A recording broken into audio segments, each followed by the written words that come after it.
गजानन भेष, हाथी भेष, गज भेष ए सबूर माने होउची गोटिए। वीडियो आरंभरू आपण मानकु मु जणाई दउची, नहले वीडियो मझिरे आपण माने कन्फ्यूज होउतबे। चलंतु डेरी न करी वीडियोटी को स्टार्ट करिवा।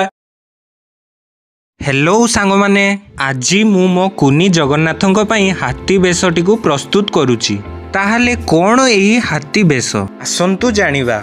महाप्रभु जगन्नाथंकर हाथी भेष पछरे रहिची गोटे सुंदर कहानी।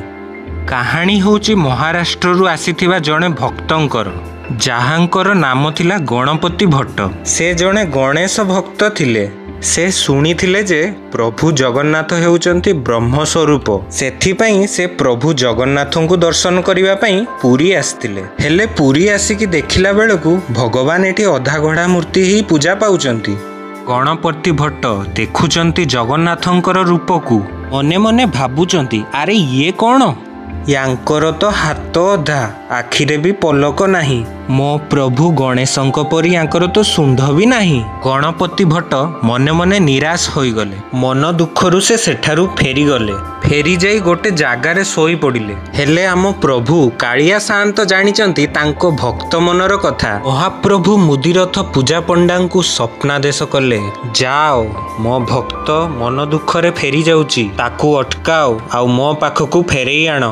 एतिकी शुणी मुदिरथ महाप्रभुंक अभड़ा महाप्रसाद धरी दौड़िले गणपति भट्टंक पाखकु। जाइकी पहुंचिला बेलकु महाप्रसादरू महमह बास्ना बाहरुची। गणपति भट्ट पचारुचंती मुदिरथकु, अरे ये कौन? मुदिरथ उत्तर रखुचंती, मालिके ये पा महाप्रसाद, आम ठाकुर ब्रह्मंकर खाद्य। ब्रह्मंकर खाद्य? ब्रह्म कौन खाए? आम ब्रह्मरूपी जगन्नाथ सबु किछि ग्रहण करंती।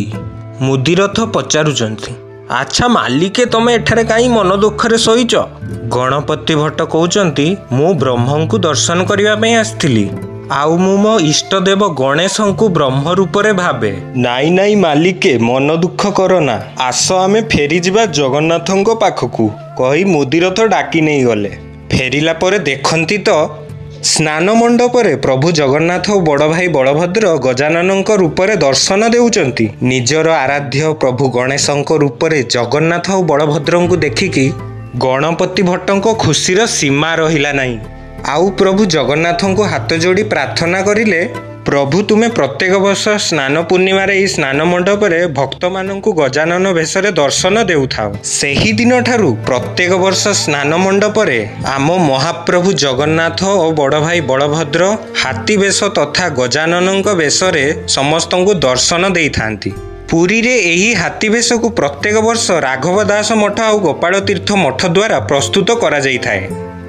सांग माने आजिर वीडियो पछर उद्देश्य थिला आम महाप्रभु जगन्नाथंकर ऐतिह्य कहानी संपर्क रे आपण मानकु जणाइबा। तेबे आम वीडियोटी जदि आपण मानकु भल लागिची, वीडियोटी को लाइक शेयर आउ चैनल को जदि सब्सक्राइब करि नाहंती ताहले सब्सक्राइब करि दियंतु। आजि पई एतिकी रहिलु। जय जगन्नाथ।